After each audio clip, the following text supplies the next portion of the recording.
สวัสดีครับ สวัสดีทางบอมแล้วก็นักลงทุนทุกท่านครับ เชิญเลยครับโอเคครับเดี๋ยวขอฉายสไลด์นิดนึงนะครับก็ตัว weekly strategy เรานะครับวันนี้จะมีพูดประมาณ3ประเด็นนะครับประเด็นแรกคือเรื่อง theme talk นะครับที่เราเห็นเทรนด์ใหม่ๆที่เริ่มเกิดขึ้นนะครับประเด็นที่2ก็เรื่อง flow การปรับคาดการณ์กำไรในตลาดนะครับแล้วก็สุดท้ายจะปิดท้ายด้วยอีเวนต์สำคัญสำหรับตัวสัปดาห์นี้นะครับ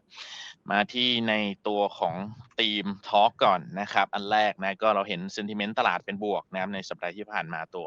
ดัชนีหุ้นโลก MSCI ACWI บวกขึ้นมาได้ดีนะประมาณ 1.9% นะครับก็นำโดยกลุ่มที่เป็นเอเชียเหนือนะครับแล้วก็ยุโรปที่บวกขึ้นมาได้ดีนะแล้วก็แจมมาด้วยตัวบ้านเรานะครับตัวดัชนีเซ็นเด็กในสัปดาห์ที่แล้วบวกขึ้นมาถึง 4.5% นะครับก็ได้แรงหนุนจากโฟลต่างชาตินะในสัปดาห์ที่แล้วตัวนักลงทุนต่างชาติก็เข้ามาซื้อหุ้นไทยสุทธิถึงประมาณ 26,000 ล้านก็ถือว่าค่อนข้างเยอะนะครับไปดูการเคลื่อนไหวของรายเซกเตอร์นะครับก็จะเห็นได้ว่าการเคลื่อนไหวรายเซกเตอร์เนี่ยสะท้อน2ธีมนะครับธีมที่1ก็คือเรื่อง leadership rotation นี้เราคอเวลาสำหรับตัวกลยุทธ์ไตรมาส3ที่เรามองว่ากลุ่มที่เป็นกลุ่มนำกลุ่ม outperform กลุ่ม global link ในช่วงก่อนหน้าที่นำตลาดในช่วงต้นปีมานะครับอาจจะเห็นภาพการ rotate มาเข้ากลุ่มที่เป็น domestic play มากขึ้นนะครับและการ play มากขึ้นนะครับซึ่งเราก็เห็นธีมเนี้ยเล่นมาละ 2-3 สัปดาห์ต่อเนื่องตามที่เราคอแต่อย่างไรก็ดีถ้าสังเกต performance by sector ในสัปดาห์ที่แล้วนะก็จะเห็นได้ว่าตลาดเองไม่ได้ทิ้ง global play ไปแบบทั้งหมดเลยนะครับจะเห็นว่ามีการหมุนกลุ่มเล่นมา domestic play แหละแต่ว่า global play ยังมีการเก็บบางตัวไว้อันนี้ก็เลยสะท้อนนะว่าก็อาจจะเห็น development พัฒนาการนะครับการเคลื่อนไหวของตลาดมาอีกในอีกธีมหนึ่งนะครับที่เรากำลังจะขอต่อไปนี้ก็คือเรื่อง search for yield นะครับก็คือตอนนี้เนี่ยจะเห็นได้ว่าในสัปดาห์2สัปดาห์ที่ผ่านมากลุ่ม global link ที่บางตัวที่ yield สูงๆนะครับก็ perform ได้ดีขึ้นมาเหมือนกันนะครับอันนี้ก็ตามภาพใหญ่ที่เราเรียนไปนะว่า BOT policy rate คือดอกเบี้ยนโยบายไทยเนี่ยคงจบรอบขาลงไปแล้วนะแต่ว่าการปรับขึ้นมาขึ้นเนี่ยอาจจะช้ากว่าที่อื่นแล้วก็การปรับขึ้นก็อาจจะเป็นการขึ้นแบบค่อยเป็นค่อยไปนะนี่ก็เลยทำให้แวดล้อมดอกเบี้ยนโยบายไทยแวดล้อมดอกเบี้ยไทยเนี่ยอาจจะอยู่ในระดับที่ต่ำเป็นเวลานานนะดังนั้นก็เลยเกิดพัฒนาการเทรนด์ในตลาดขึ้นใหม่ธีมหนึ่งนอกจากตัว leadership rotation ที่เราขอไปก็คือเป็นธีม search for yield นะที่กลุ่มที่เป็น high yield ก็จะ perform ได้ขึ้นมาค่อนข้างดีอันนี้ก็เลยลิงก์มาที่ performance นะที่เราเห็นว่าในสัปดาห์ที่แล้วเนี่ยกลุ่มที่เกี่ยวเนื่องกับดอกเบี้ยทั้งทางตรงทางอ้อมเนี่ย perform ได้ขึ้นมาค่อนข้างดีนะแล้วเราก็คิดว่ากลุ่มเหล่านี้ก็อาจจะ perform ได้ดีต่อเนื่องนะยกตัวอย่างเช่นกลุ่มธนาคารนะกลุ่ม banking นะครับที่ทางไอก็ได้มีการอัปเดตละว่ามีมุมมองเชิงบวกมากขึ้นนะครับก็เรามองกลุ่มแบงก์ก็ได้ประโยชน์นะจากตัวเทรนด์ดอกเบี้ยขาลงที่จบไปแล้วนะนี่ก็จะทำให้ตัวนิมดาวไซด์ของกลุ่มธนาคารเนี่ยก็จะจำกัดนะครับแล้วก็บวกกับตัวกลุ่มธนาคารเองก็ให้ dividend yield ค่อนข้างสูงนะครับถือก็ได้ปันผลสูงด้วยแล้วก็โดยแวดล้อมดอกเบี้ยต่ำนะครับดังนั้นก็เลยอาจจะเห็น flow ในการ shift มาถือในหุ้นกลุ่มธนาคารแล้วก็ให้ yield สูงตรงนี้ต่อเนื่องนะครับกลุ่ม insurance นะครับก็ได้ประโยชน์นะครับจากในส่วนของตัวจบดอกเบี้ยขาลงนะครับบอนด์ยิลเริ่มปรับเพิ่มขึ้นนะครับก็ทำให้รายได้ลงทุนของกลุ่มบริษัทประกันต่างๆเพิ่มขึ้นตรงนี้อาจจะไม่ได้เยอะเนาะแต่ว่าแน่นอนก็เข้ากับกระแสเรื่องตัวดอกเบี้ยที่มันเริ่มขยับเพิ่มขึ้นนะครับกลุ่ม finance นะครับก็จะเห็นว่าก็ปรับเพิ่มขึ้นมาเหมือนกันบางคนก็บอกเฮ้ยมันขัดกับกลุ่มไฟแนนซ์เนี่ยมันเหมือนขัดหรือเปล่าเพราะดอกเบี้ยเหมือนว่าจบขาลงแล้วกำลังจะขึ้นทำไมไฟแนนซ์มาไฟแนนซ์เนี่ยก็ต้องบอกว่าดอกเบี้ยมันจบขาลงใช่แต่ว่ามันจะทรงตัวแบบที่ต่ำนานนะครับดังนั้นก็ถือว่าได้ประโยชน์ด้วยแล้วก็ valuation ของกลุ่มนี้ก็อยู่ดับที่ค่อนข้าง deep discount นะนี่ก็เลยเหมือนเป็นการงัดเล่นขึ้นมานะเช่นเดียวกับกลุ่ม commerce ที่กองอยู่ในโซนล่างแล้วก็มีการปรับเพิ่มขึ้นมานะครับนอกจากนี้ก็มีกลุ่มตัว ICT นะครับที่สัปดาห์ก่อนหน้านี้ปรับร่วงลงไปค่อนข้างหนักนะครับก็เลยเป็นภาพการรีบาวขึ้นมาแล้ว ICT ก็ให้ปันผลที่ค่อนข้าง stable แล้วก็แบบสูงแบบต่อเนื่องนะก็เลยเห็น flow เข้ามาด้วยแล้วก็กลุ่ม energy ในสัปดาห์ที่แล้วจะเห็นว่าตัวปตทใหญ่อย่างตัวแม่ที่เป็น conglomerate ก็มีการปรับเพิ่มขึ้นมาเหมือนกันนะก็สะท้อนว่า flow มันไหลเข้ามาในตัวที่ดูค่อนข้าง operation ค่อนข้าง stable แล้วก็ให้ yield ที่ค่อนข้างสูงนะนี้ก็เลยสอดคล้องกับเทรนด์ที่เราบอกว่าตอนนี้นอกจากเห็นธีมที่เป็น leadership rotation เราเห็นธีมอันนึงก็คือ search for yield ที่กำลังมานะครับก็ภาพรวมนะครับ EM ก็ยัง outperform ตลาดหลักตลาดอื่นนะครับโดยเฉพาะในส่วนของตัวเอเชียเหนือนะครับที่เราเห็นมีการอัปเกรด earning forecast ขึ้นมาต่อเนื่องนะครับก็เลยทำให้รูปด้านซ้ายก็จะเห็นว่าตัวเอเชีย ex Japan เนี่ยก็ยังอยู่ในโซนที่มันมี growth สูงแล้วก็ valuation ไม่ได้แพงเพราะว่ามีการอัปเกรดตัว forecast ขึ้นมาอย่างต่อเนื่องนะครับแล้วก็ถ้าไปดูตัวconsensus earning forecast ในสัปดาห์ล่าสุดนะครับถ้าดูตัวหุ้นโลกกำไรหุ้นโลกเนี่ยก็ค่อนข้างทรงตัวนะครับแต่ว่าถ้าไปดู breakdown เป็นรายประเทศรายตลาดก็จะเห็นว่ามีการอัปเกรดในกลุ่มที่เป็นเอเชียเหนือขึ้นมานะครับแล้วก็มีการดาวส่วนของตัวยุโรปแล้วก็เอเชียใต้ลงไปเล็กน้อยนะครับแต่ถ้าดูของไทยก็ค่อนข้างทรงตัวนะในสัปดาห์ที่แล้วนะครับก็ยังอยู่ที่Set EPS Consensus Forecast นะครับของปีนี้ปี26นะก็ยังอยู่ที่97.4นะก็ค่อนข้างโดยรวมค่อนข้างเป็นตัวเลขที่ทรงตัวนะแต่ว่าถ้าไปดูผสมผสาน composition ภายในนะครับก็จะเห็นว่าไปนับจำนวนหุ้นดูรูปด้านขวานะว่าจำนวนสต็อกเนี่ยที่มันมีการอัปเกรดดาวเกรดเนี่ยเป็นยังไงเทรนด์จะเห็นได้ว่าสีเขียวด้านบนเนี่ยมันเพิ่มขึ้นก็คือสะท้อนว่า number of stock เนี่ยมันมีการอัปเกรดเนี่ยเพิ่มขึ้นนะครับแต่ว่าถ้าโดยดูตัวเลขที่เป็นabsolute 97เนี่ยดูแล้วไม่ได้เปลี่ยนแปลงเท่าไหร่นี่สะท้อนว่ามันมีการอัปเกรดในส่วนของตัวที่เป็นตัวกลางตัวเล็กตัวรองลงมาเพิ่มขึ้นตัวใหญ่เนี่ยมีการอัปเกรดไปแล้วเวฟหนึ่งแล้วก็จบไปนะในเวฟถัดไปเราเห็นกระแสที่จะมีมุมมองเชิงบวกเนี่ยลงมาที่หุ้นกลุ่มกลางเล็กมากขึ้นนะนี้ก็สะท้อนกันกับตัวที่เราลองทำเป็นควอดแรนให้ดูว่าflow การอัปเกรดเนี่ยนะครับยังอยู่ในควอดแรนที่มีการอัปเกรดทั้ง earning forecast แล้วก็ตัว target price นะแล้วก็เป็นจำนวนที่ค่อนข้างชัดเจนนะครับอันนี้ก็ให้ดูวีคล่าสุดนะว่ามีเซกเตอร์ไหนมีการอัปเกรดขึ้นมาบ้างนะก็จะมีในส่วนตัว Conmat นะครับจากตัว SCC นะ Transportation ขนส่งนะครับจากตัว AOT การบินไทยนะครับ Food นะครับจาก BTG TU แล้วก็ Finance จากตัว KTC ติดล้อก็จะเห็นได้ว่าก็เป็นกลุ่มที่ไม่ได้เป็นกลุ่มนำก่อนหน้าอย่างพวก Energy ปิโตรละเป็นการอัปเกรดในกลุ่มที่ลองลงมากลุ่มกลางมากขึ้นนะนี่ก็สะท้อนกับธีมที่เราเรียนเป็น leadership rotation นะครับอย่างไรก็ดีนะก็อย่างที่เรียนว่า price performance เริ่มมา earning upgrade ก็เริ่มมากลุ่มกลางเล็กมากขึ้นนะนี่ก็ inline ภาพ rotate นะครับแต่ว่าถ้ามองไปข้างหน้านะครับก็เราคิดว่าในเชิงของตัวตลาดเองเนี่ยตัวดัชนีเนี่ยก็เริ่มปรับขึ้นมาใกล้ๆตัว target เราละที่ 1,620 จุดนะครับในเชิงของ PE price ตัว valuation PE ของตลาดเองก็อยู่ในระดับที่ค่อนข้างใกล้เคียงกับค่าเฉลี่ยระยะยาวนะดังนั้นเราก็เลยมองว่าตัวดัชนีเนี่ยถ้าถามว่าจะไปจากตรงนี้ได้ไกลๆไหมเราก็คิดว่าอาจจะไม่นะก็อาจจะเป็นภาพการสลับกลุ่มเล่นนะครับแล้วก็ลงมาเล่นตัวกลางตัวเล็กในวงกว้างมากขึ้นถ้าตัวใหญ่มันไม่ได้ไปอีเล็กไม่ไปเดลต้าไม่ไปนะแล้วก็กลุ่มตัวใหญ่ๆเป็นสลับหมุนกลุ่มเม็ดเงินไปมาก็จะทำให้ตัวดัชนีมันอาจจะไม่ได้ไปไกลแบบทะลุไปไกลๆมากๆนะแต่ว่ากลุ่มเราจะเห็นว่าฟีลลิ่งของนักลงทุนเนี่ยจะรู้สึกว่า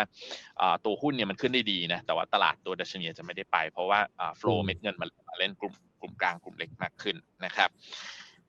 อย่างไรก็ดีในส่วนของตัวภาพระยะสั้นนะครับ Key Event ในสัปดาห์นี้นะครับก็เรามองก็อาจต้องเพิ่มความระมัดระวังนะโดยเฉพาะในช่วงประมาณกลางสัปดาห์นะครับสัปดาห์นี้เรามองเซ็ตดัชนีเซ็นเด็กนะครับในกรอบเทรดในกรอบเป็นภาพการไซด์เวย์นะในกรอบ 1,590 จุดสำหรับแนวรับข้างล่างแล้วก็ 1,630 จุดสำหรับแนวต้านข้างบนนะครับก็วิกนี้มีสำหรับตัวในประเทศเรามีอีเวนต์สำคัญ2อันก็คือเรื่องรายงานตัวเลขเงินเฟ้อนะรายงานวันนี้นะสำหรับตัวของประเทศไทยก็ตลาดคาดการณ์ว่าจะทรงตัวเท่ากับเดือนก่อนหน้าที่ 2.79% นะครับแต่ว่าเรามองว่าอาจจะมีแนวโน้มอาจจะออกมาสูงกว่าคาดเล็กน้อยได้นะครับเพราะว่าในช่วง12เดือนก่อนหน้าที่จะมีสงครามในตะวันออกกลางเงินเฟ้อไทยติดลบมาต่อเนื่องนะครับดังนั้นทำให้ฐานดัชนีต่ำเพราะคำนวณย้อนกลับเป็นภาพเยือนเยียอาจจะยังเห็นเทรนด์ของการเร่งขึ้นอยู่แล้วก็จะไปพีคในช่วงปลายปีประมาณไตรมาส4นะอยู่ที่ประมาณ 3-4% ได้อีกประเด็นหนึ่งนอกจากเรื่องเงินเฟ้อนะครับวันพฤหัสก็ติดตามเรื่องศาลรัฐธรรมนูญนะที่จะมีการอ่านคำวินิจฉัยเรื่องตัวพรกเงินกู้นะ400,000 ล้านสำหรับที่จะ 200,000 ล้านเนี่ยเอาไปใช้สำหรับการปรับโครงสร้างพลังงานประเทศนะก็ต้องติดตามดูว่าทางศาลรัฐธรรมนูญจะมีคำวินิจฉัยยังไงนะครับว่าจะให้ทำได้ไหมหรือว่าติดขัดเรื่องว่าดูแล้วยังไม่เร่งด่วนควรจะไปอยู่ในตัว fiscal budget ตัวร่างงบประมาณที่เป็นตัวงบประมาณประจำมากกว่านะครับนอกจากนี้นะประเด็นสุดท้ายคือเรื่องในส่วนของตัวเฟดนะครับในกลางสัปดาห์จะมีการเผยแพร่รายงานบันทึกการประชุมเฟดในรอบล่าสุดนะจะเป็นช่วงเผยแพร่ในช่วงประมาณข้ามคืนวันพุธไปวันพฤหัสนะครับก็ตัวนี้เราคิดว่ามีความสำคัญนะครับแล้วก็โดยเฉพาะยิ่งในสัปดาห์ที่ผ่านมาตัวดัชนีหุ้นเนี่ยเพอร์ฟอร์มค่อนข้างร้อนแรงนะของประเทศไทยบวกไป4%ต่างประเทศก็อยู่ในโทนที่ค่อนข้างติดบวกนะครับดังนั้นพอมีrisk event เข้ามาตรงนี้เนี่ยก็อาจจะต้องเพิ่มความระมัดระวังว่าในช่วงประมาณวัน วันอังคารวันพุธเนี่ยนะอาจจะเห็นแรง take profit เพื่อล็อกกำไรหรือว่าลดความเสี่ยงของพอร์ตก่อนที่จะเจอบันทึกตัว Fed Minute ก่อนหรือเปล่านะครับโดยเฉพาะยิ่งถ้าเราไปดูนะว่าโทนการประชุมในรอบ2รอบที่ผ่านมาเนี่ย Fed ก็มีจุดยืนไปในเชิงที่ค่อนข้างเข้มงวดมากขึ้นนะครับดังนั้นในรอบนี้เนี่ยถ้าจะมีการเผยแพร่ตัวบันทึกการประชุมเราก็เลยคิดว่าอาจจะเป็นในโทนที่ของ Kish นิดนึงนะครับเพราะว่าเงินเฟ้อก็ยังอยู่ในระดับที่ค่อนข้างสูงนะคือเรามองว่าอาจจะ peak out ไปแล้วแต่ว่าอาจจะทรงตัวระดับที่แบบสูง 3% ปลาย 4% ต้นเงี้ยแบบต่อเนื่องไปจนถึงต้นปีหน้านะครับดังนั้นเนี่ยก็อาจจะต้องติดตามดูนะว่ายังไงโดยเฉพาะยิ่งทางเควินวอลช์นะครับประธานเฟดคนใหม่เองก็ได้มีการตั้งทีมศึกษาทบทวนเรื่องพิจารณาเรื่องเฟดบาลานซ์ชีทในปัจจุบันเนี่ยว่ามันมีความเหมาะสมหรือเปล่าไซส์ในปัจจุบันเนี่ยมันใหญ่เกินไปไหมควรจะปรับลดลงมาหรือเปล่านะครับเพราะว่าตั้งแต่หลังวิกฤตการณ์ซับไพรม์ในช่วงประมาณ 2008-2009 วิกฤตการณ์โควิด2020นะครับเฟดบาลานซ์ชีทเนี่ยในรูปด้านซ้ายมันเพิ่มขึ้นมาค่อนข้างมากเลยนะแม้ว่ามีการลดขนาดบาลานซ์ชีทไปแล้วแต่ว่าก็ยังอยู่ในระดับที่ค่อนข้างสูงนะครับอันนี้ก็เลยเป็นที่มาที่ในช่วงโรดโชว์ของเราจริงๆก็มีคำถามหลายท่านถามเข้ามานะว่าเฟดจะทำ QT หรือว่าจะลดขนาดบาลานซ์ชีทของเฟดอีกรอบหนึ่งหรือเปล่านะเราก็เลยลองไปสำรวจดูนะว่าทำไมเมื่อไหร่เฟดควรจะทำ QE หรือว่าเพิ่มขนาดบาลานซ์ชีทหรือว่าเมื่อไหร่ควรจะทำ QT หรือว่าลดขนาดบาลานซ์ชีทนะก็อันแรกก่อนนะว่าเมื่อไหร่ควรจะทำ QE นะหรือเพิ่มตัวบาลานซ์ชีทนะก็คือเฟดเนี่ยมักจะทำ QE ก็ต่อเมื่อเฟดมีการลดดอกเบี้ยนโยบายลงไปแล้วระดับหนึ่งนะครับแต่ว่าตัวบอนด์ยิลด์เนี่ยมันไม่ค่อยลงนะครับเวลาธนาคารกลางทำตัวนโยบายการเงินเนี่ยนะครับเขาสามารถทำได้คือในการควบคุมดอกเบี้ยระยะสั้นเพื่อให้ไปส่งต่อในตลาดผ่านตัวดอกเบี้ยระยะยาวแล้วก็ผ่านกลไกอื่นๆแต่ในเมื่อกดดอกเบี้ยนโยบายลงมาระยะสั้นลงมาแล้วแต่ตัวยาวมันไม่ลงทำยังไงดีนะในรอบ 10-20 ปีที่ผ่านมาก็เลยมีนวัตกรรมคือการเข้าไปซื้อบอนด์เลยเพื่อให้กดมันลงมาโดยตรงอันนี้ก็คือการทำ QE เราก็จะเห็นว่าในรอบ 2008-2009 นะครับดอกเบี้ยเส้นสีฟ้าอ่อนเนี่ยมันลงมาแล้วแต่บอนด์ยิลด์มันไม่ค่อยลงนะสุดท้ายก็เลยต้องทำ QE ตัวบาลานซ์ชีทก็เพิ่มขึ้นยิลด์มันถึงลงมาได้แล้วก็ทำมาตลอดทางนะครับเพื่อให้กดให้ยิลด์มันลงมาแล้วก็ตอนประมาณ 2018-2019 นะก็เริ่มทำ QT คือเศรษฐกิจมันกลับมาละทุกอย่างโอเคละก็เลยลดขนาดบาลานซ์ชีทนะก็คือเริ่มมีการขึ้นดอกเบี้ยขึ้นมาก่อนเห็นไหมครับแล้วก็พอขึ้นมาแต่ว่าบอนด์ยิลด์มันไม่ได้ขึ้นไปเท่าไหร่เขาก็เลยมีการขายคืนกลับไปหรือปล่อยให้ตัวแอสเซทในบาลานซ์ชีทของเฟดเนี่ยมันครบดิวไปนะดังนั้นยิลด์มันก็เลยตัวยาวก็เลยปรับเพิ่มขึ้นมาได้นะครับดังนั้นนี่รอบนี้ก็เหมือนกันช่วงโควิดนะครับลดดอกเบี้ยลงไปแรงนะครับแล้วก็มีการทำซื้อแอสเซทเข้ามาด้วย QE ด้วยเฟดบาลานซ์ชีทก็เพิ่มขึ้นไปสูงนะครับแล้วก็เศรษฐกิจก็ฟื้นกลับมานะครับแล้วก็ในรอบที่จะทำ QT ประมาณ 2022 นะจะเห็นได้ว่าดอกเบี้ยระยะสั้นขึ้นมาดอกเบี้ยระยะยาวขึ้นมาชนใกล้ๆกันก็มีรูมให้ตัวเฟดเนี่ยทำ QT แล้วก็มีการทำลงไปแต่ในรอบนี้นะจะเห็นได้ว่าเฟดฟันเรทอยู่ 3.75 แต่ดอกเบี้ยระยะยาวเนี่ยนะครับอยู่สูงกว่าเฟดเรทไประดับหนึ่งแล้วนะครับดังนั้นก็อาจจะต้องมีการปรับขึ้นเฟดเรทขึ้นมาก่อนสักครั้ง2ครั้งไหมนะแล้วก็อาจจะค่อยพิจารณาทำ QT อีกรอบหนึ่งอันนี้ก็เลยเป็นที่มานะครับแล้วก็เป็นที่มาที่ว่าในรอบเฟดการประชุมที่ผ่านมาตลาดเริ่มมีการ price in แล้วว่าอาจจะมีการลดดอกเบี้ยเร็วขึ้นไหมขึ้นดอกเบี้ยเฟดฟันเรทเร็วขึ้นไหมในปีนี้หรืออาจจะเป็นในช่วงกันยานะครับแต่ว่าแน่นอนว่าโทนในตลาดก็เริ่มมีการพูดกันว่าเฟดเนี่ยอยากจะคุมเรื่องเงินเฟ้อนะครับแต่ไม่อยากขึ้นดอกเบี้ยขึ้นไปสูงๆจะทำยังไงก็เลยมีการพูดกันถึงว่าจะกลับไปทำ QT อีกรอบหนึ่งเหมือน BOJ เนี่ยที่ไม่ต้องขึ้นดอกเบี้ยนโยบายมากแต่ว่าใช้การทำ QT แทนในการที่ให้ตัวดอกเบี้ยบอนด์ยิลด์ระยะยาวเนี่ยมันปรับเพิ่มขึ้นไปเพื่อไปจัดการเงินเฟ้อนะครับซึ่งเราคิดว่าก็มีโอกาสนะที่ทางเฟดเนี่ยจะเรียนแบบทำQT แบบ BOJ นะแต่ว่าถ้าทำจริงๆเนี่ยเราคิดว่าคงไม่ทำแรงเท่ากับปี 2022 ที่เฟดมีการทำในรอบนั้นแล้วก็ตลาดก็ collapse กันลงไปถ้าจำได้ตัวตลาดหุ้นนะครับเราก็เลยคิดว่าอาจจะเป็นการผสมผสานว่าขึ้นดอกเบี้ย policy rate เล็กน้อยผสมผสานด้วยกันครับทำ QT แบบมินิ QT ผสมไปนะเพื่อให้ตลาดมันไม่ได้มีความผันผวนมากหรือแพนิคมากเกินไปนะครับดังนั้นก็เราคิดว่าก็ยังมีเวลานะให้เฟดมีการศึกษาเรื่องนี้นะเพราะตามกำหนดก็คือจะให้ทีมงานศึกษาไปจนถึงประมาณช่วงปลายปีว่าจะทำยังไงนะซึ่งก็ ก็ในช่วงนี้ก็คงเป็นในช่วงที่เฟดเนี่ยคงติดตามดูนะว่าBOJ ทำแบบนี้แล้วมันเกิดเรื่องเงินเฟ้อมาอีกรอบหนึ่งในแบบในลักษณะไม่พึงประสงค์ไหมแล้วเกิดทำให้ตลาดมันผันผวนอะไรหรือเปล่าก็เป็นช่วงที่ติดตามไปก่อนแต่แน่นอนว่า Fed Minute ในรอบนี้ก็คือคงต้องดูนะว่าในที่ประชุมเนี่ยสะท้อนจุดยืนว่าเขามีความกังวลเรื่องเงินเฟ้อมากแค่ไหนสะท้อนว่ามีการพูดว่าจะมีแพลนทำ QT หรือเปล่าพิจารณาหรือเปล่าอันนี้ก็คงเป็นไฮไลท์สำคัญที่คิดว่าต้องติดตามในสัปดาห์นี้แล้วก็อย่างที่เรียนว่าตลาดพอมีความเสี่ยง Event Risk อันนี้เข้ามาก็ต้องระวังในช่วงกลางสัปดาห์นะครับว่าจะมีการ take profit lock profit ก่อนหรือเปล่าอันนี้เป็น probability นะที่เราลองเก็บประมาณ20ปีย้อนหลังให้ดูนะว่าในช่วงแต่ละวันของวันนั้นๆนะ20ปีย้อนหลังไปเนี่ย probability ที่ set index จะเป็นบวกในกี่เปอร์เซ็นต์อันนี้ก็ค่อนข้างแดงนะวันที่8ตุลาซึ่งพอดีตรงกับตัว Fed Minute ที่จะมีการเผยแพร่นะ Fed Minute เผยแพร่ตอนกลางคืนนะแต่ว่าเนี้ยเซตนะกลางวันนะดังนั้นเนี่ยมันก็สถิติพอดีซิงกันนี่ก็เลยเป็นที่มาที่เราเหมือน voice alert นิดนึงว่ารอบเนี้ยมันมีทั้งเรื่อง probability นะว่าวันที่8ตุลาเนี่ยดีเนี่ยย้อนหลังเนี่ยมันมักเพอร์ฟอร์มไม่ค่อยดีของเซตแล้วพอดีมี Fed Minute เข้ามาแล้วพอดีในรอบนี้เนี่ยบันทึก feeling เราที่โทนให้เห็นนะว่ามันคิ้วไม่ในทางที่ hawkish นี่ก็เลยเป็นที่มาที่ตลาดก็เพอร์ฟอร์มมาค่อนข้างดีหลายสัปดาห์เนอะสัปดาห์ที่แล้วก็ขึ้นมา4%นี้ก็เลยเป็นที่มาที่เราอาจจะระยะสั้น cautious มากขึ้นแต่ว่าถ้าลงมาเยอะๆก็ buy the dip ได้นะครับก็ประมาณนี้ครับบอมครับน่าสนใจนะครับโอ้ผมเพิ่งเคยเห็นมีอาคารเอา2ศาสตร์มารวมกันนะน่าสนใจเดี๋ยวเรามาดูกันวันพุธที่8แล้วก็เช้าวันที่9นะซึ่งเนี่ยผมก็กำลังจะบอกว่าอย่างที่พี่ศักดิ์พรีเซนต์ไปนะครับก็คือลำดับแรกเลยก็คือให้ดูมินิทเนาะแล้วก็เรื่องคอร์ดของเรื่องไอตัวเงินกู้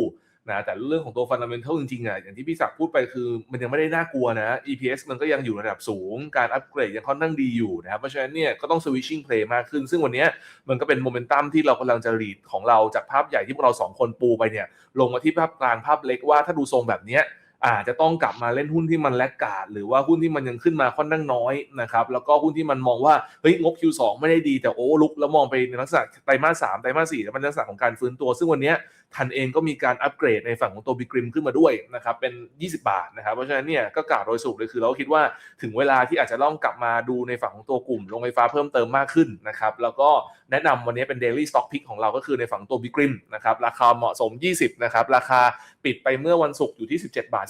นะครับซึ่งผมเสริมในฝั่งของตัวเทคนิคให้ดูนิดหนึ่งนะครับก็จริงๆก็ต้องบอกก่อนนะว่ามันไม่ได้ไม่ขึ้นนะจริงๆหุ้นหลายตัวอย่างโรงไฟฟ้าอย่างการเงินอย่างภาคต่างๆเนี่ยมันก็เริ่มมีการฟื้นตัวขึ้นมานะครับแต่ว่าที่เรามองว่าเฮ้ยธีมหลักอ่ะอย่างที่บอกไปคือธีมหลักนะวันนี้ถ้าเราจะเล่นเรื่อง Data Center เนี่ยมันมีไม่กี่ choice ละนิคมขึ้นมาแล้วนะครับก่อสร้างสเตชันขึ้นมาแล้วมันก็เหลือขายน้ำกับขายไฟเนี่ยแหละนะครับซึ่งขายน้ำก็วาอัพนะครับขายไฟก็บิกริมนะครับราคาแนวต้านแรกฟิบูรันชีอยู่ที่18.50 บาทนะครับ18.50 บาทสำหรับเทคนิคของทางบิกริมนะราคาวันศุกร์ปิดไป17.30 บาทนะครับวันนี้เราแนะนำเป็นตัว Stock Pick นะครับสำหรับตัวบิกริมผมคิดว่าภาพแบบโอเวอร์แฮงต่างๆของบิกริมเนี่ยเริ่มคลายนะครับแต่ว่าก็อย่างที่บอกไปเราไม่ได้คาดหวังกับ earning จะชูดแล้วแบบโดดแรงๆนะที่สำคัญคือ earning ไตรมาส2มันค่อนข้างที่จะเหนื่อยนิดนึงตาม SPP แต่อย่างที่บอกไปคือเราแนะนำว่าให้เรามองข้ามไปนะครับก็แนะนำคร่าวๆประมาณนี้ราคาเหมาะสม target price fundamental 20 บาท technical อยู่18.50 บาท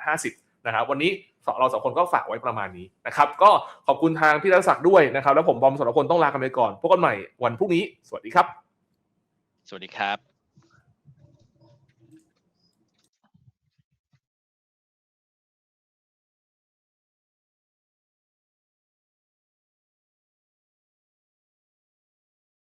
บ